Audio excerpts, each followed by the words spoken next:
जय जोहार और नमस्कार संगवारी हो। स्वागत है आप सभी का छत्तीसगढ़िया न्यूज में एक बार फिर से। चलिए जानते हैं प्रदेश के 10 महत्वपूर्ण काम की खबर जो आपके लिए जान लेना जरूरी होता है, जिसमें आज की पहली बड़ी खबर है। प्रदेश में आज से न्यूनतम समर्थन मूल्य पर धान खरीदने का काम शुरू हो गया है। इसके लिए प्रदेश के 2399 धान खरीदी केंद्रों में तैयारी पूरी कर ली गई है। बोरा की कमी को देखते हुए छत्तीसगढ़ में किसानों को खुद के बोरे में धान बेचने के लिए मंजूरी दे दी गई है। खरीफ फसल विपणन साल 2021-22 में 1,05,000 मीट्रिक टन धान खरीदे की अनुमान है। वहीं कृषि मंत्री रविन्द्र चौबे ने कहा कि प्रदेश में धान खरीदने के लिए 5 लाख गठान बारदाने की आवश्यकता है। इस समय केंद्र से 1 लाख गठान मानक बोरा मिला है। धान खरीदी की सुविधा के लिए किसानों को टोकन की सुविधा दी गई है। इस टोकन में किसानों के द्वारा कितना धान बेचा जा रहा है और किस समय पर बेचा जाएगा, तारीख और समय, वजन दोनों लिखा हुआ रहता है, जिसके चलते किसान आसानी से धान समिति केंद्रों में अपना धान बेच सकेंगे। राजनांदगांव जिले में सर्वाधिक करीब 10,500 किसानों को धान बेचने के लिए टोकन दिया जा चुका है। उधर बालोद जिले के पीपरछेड़ी में धान खरीद समिति केंद्र में टोकन बांटे जाने की व्यवस्था में लापरवाही बरतने पर सेवा सहकारी समिति के प्रबंधक को निलंबित कर दिया गया है।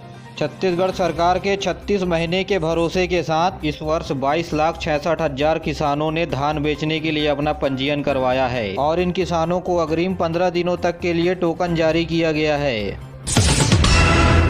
गुजरात के राज्यपाल आचार्य देवव्रत ने छत्तीसगढ़ के राज्यपाल अनुसुईया उइके से आज राजभवन में मुलाकात की। सुश्री उइके ने आचार्य देवव्रत को छत्तीसगढ़ के संस्कृति, परंपरा, रहन सहन, खान पान के बारे में जानकारी दी। साथ ही साथ प्रदेश के भौगोलिक विस्तार, सांस्कृतिक विरासत के बारे में भी जानकारी दी। आचार्य देवव्रत ने बताया कि हरियाणा और गुजरात के किसानों को प्राकृतिक खेती करने के लिए उन्हें सामने लाया जा रहा है। राज्यपाल ने अपने छत्तीसगढ़ के 3 दिन के प्रवास दौरे पर भिलाई में एक भारत श्रेष्ठ भारत अभियान के दौरान आकाशवाणी समाचार में गोड बात के दौरान ये बात कही। उन्होंने कहा कि श्री नरेंद्र मोदी के द्वारा मुख्यमंत्री के रूप में गुजरात में किए गए कामों का उल्लेखनीय रूप से पूरे देश में नहीं बल्कि पूरे विश्व में मॉडल बन गया है, जिसे लोग देखने के लिए गुजरात आ रहे हैं। ठीक इसी तरह नया छत्तीसगढ़ भी अग्रसर हो रहा है।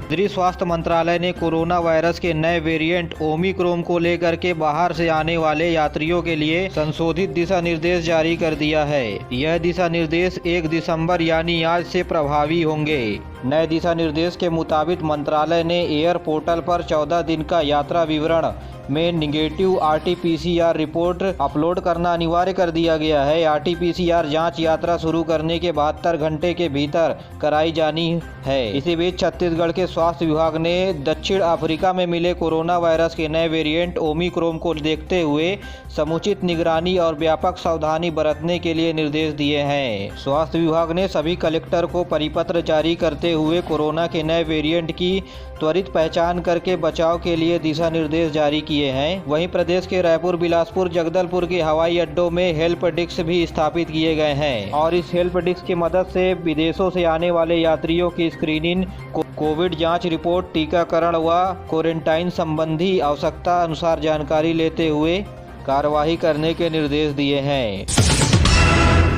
छत्तीसगढ़ में कोरोना से बचाव के लिए अब तक 2,70,09,000 से ज़्यादा टीके लगाए जा चुके हैं। इनमें 1,76,09,000 लोगों को टीके की पहली खुराक तो वहीं 94 लाख लोगों को टीके की दूसरी खुराक दिए जा चुकी हैं। वहीं कोरिया जिले में 2 दिसंबर यानी कल महा वैक्सीनेशन ड्राइव अभियान का आयोजन किया जा रहा है। 1 लाख टीकाकरण के लक्ष्य के साथ स्वास्थ्य विभाग की 400 टीमें जिले के सभी विकास खंडों में टीकाकरण का कार्य करेगी। जिला कलेक्टर श्याम धावड़े ने छूटे हुए पात्र लोगों को टीका लगवाने की अपील की है। उधर बस्तर में भी 4 दिसंबर को महा टीकाकरण अभियान चलाया जाएगा। इस दौरान जिले में 1 लाख पात्र लोगों के टीकाकरण का लक्ष्य रखा गया है।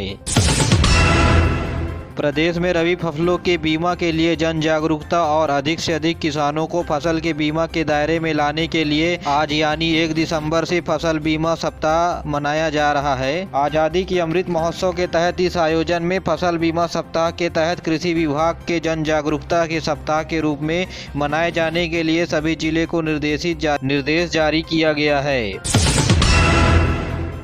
केंद्रीय गृह मंत्रालय के वरिष्ठ सुरक्षा सलाहकार कांकेर जिले के छोटे बेटिया व नारायणपुर जिले के सोनपुर का दौरा किया। इस दौरान छोटे बेटिया के अर्धसैनिक बलों और राज्य पुलिस अधिकारियों के साथ बैठक पर माओवादी विरोधी अभियान चलाने की समीक्षा की। विशिष्ट सुरक्षा सलाहकार ने सड़क पुल पुलिया निर्माण सहित अन्य जन कल्याणकारी कार्यक्रम में तेजी लाने के साथ साथ नक्सली विरोधी अभियान चलाने के निर्देश दिए हैं। इससे पहले नारायणपुर जिले के आईटीबीपी के 53वीं बटालियन के साथ मुलाकात की। उन्होंने जवानों से चर्चा के दौरान आगामी रणनीति के बारे में जानकारी ली। भाजपा महिला मोर्चा के प्रतिनिधि मंडल ने रेडी टू ईट का कार्य महिला स्व सहायता समूह से छीन करके छत्तीसगढ़ बीज विकास निगम को दिए जाने के विरोध में राज्यपाल को ज्ञापन सौंपा। ज्ञापन में कहा गया है कि रेडी टू ईट कार्यक्रम से 20,000 महिलाएं बेरोजगार हो चुकी हैं, जिससे इन महिलाओं को आर्थिक नुकसान होगा। प्रतिनिधि मंडल ने रेडी टू ईट का कार्य महिला समूह को वापस दिए जाने को लेकर के राज्य सरकार को निर्देशित करने को कहा गया है राज्यपाल के द्वारा। और अब पेश है मौसम का हाल। प्रदेश में तापमान गिरावट के चलते हल्की सी ठंड महसूस की जा रही है। वहीं प्रदेश में अगले 24 घंटे के दौरान हवा की दिशा बदल करके पूर्व दिशा से आने के कारण न्यूनतम तापमान में वृद्धि होने के आसार हैं। साथ ही मौसम विभाग के मुताबिक 3 दिसंबर तक से 3 से 4 डिग्री न्यूनतम तापमान में वृद्धि तो वहीं 3 से 4 डिग्री अधिकतम तापमान में वृद्धि हो सकती है। और अब कुछ खबरें फटाफट से। स्वास्थ्य मंत्री टीएस सिंहदेव ने सूरजपुर जिला मुख्यालय में शासकीय कन्या नवीन महाविद्यालय का शुभारंभ किया। छत्तीसगढ़ माध्यमिक शिक्षा मंडल के द्वारा संचालित किए जा रहे हाई स्कूल और हायर सेकेंडरी रेगुलर छात्रों के लिए परीक्षा फॉर्म भरने की तारीख विलंब शुल्क के साथ 7 दिसंबर बढ़ा दी गई है। बेमेतरा के जिला खाद्य अधिकारी ने सार्वजनिक वितरण प्रणाली के तहत राशन वितरण के दौरान टीका लगाए जाने वाले हितग्राहियों को प्राथमिकता देने के लिए आदेश जारी कर दिया गया है। कोरबा के दीपका क्षेत्र में एक ट्रेलर की टक्कर से 2 पहिया वाहन पर सवार महिला की मौत हो गई। धमतरी जिले के मगरलोड विकास खंड के अंतर्गत ग्राम भालूचुआ में दंतेल हाथियों के हमले से विशेष पिछड़ी कमार जनजाति की महिला की मौत हो गई। राष्ट्रीय स्वास्थ्य जन जागरूकता मिशन के तहत एड्स के प्रति जन जागरूकता लाने के लिए आज से विश्व एड्स दिवस पखवाड़ा मनाया जा रहा है। राजधानी रायपुर के सेवरिया में शांति सरोवर के पास तेज रफ्तार कार सड़क किनारे खड़ी गाड़ी से टकरा गई और मौके पर ही एक डॉक्टर समेत 3 लोग घायल हो गए।